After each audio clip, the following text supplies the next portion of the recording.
ஒரு வரியை நான் உங்களுக்கு சொல்ல விரும்புகின்றேன். நாம் இந்த உலகத்தில் வருகின்ற பொழுது வெறும் வெள்ளைத்தாளாக வருகிறோம். நாம் தான் நம்மை எழுதி கொள்ள வேண்டும். எல்லாருமே ஒயிட் பேப்பர் தான். நாம் தான் நம்மை பற்றி அங்கே எழுதணும். அப்படி நாம் எழுதி கொள்ளவில்லை என்று சொன்னால் பிறரால் நாம் எழுதப்படுவோம்.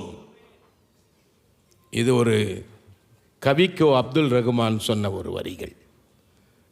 ஆனால் மதிப்பிற்குரிய தந்தை பேராயர் வெள்ளைத்தாளில் அவரே வரலாற்றை எழுதி வைத்திருக்கிறார். மற்றவன் எழுதக்கூடாதையா, நானே எழுதுகிறேன் பாரு. அதற்கு சாட்சிதான் ECA திருச்சபை.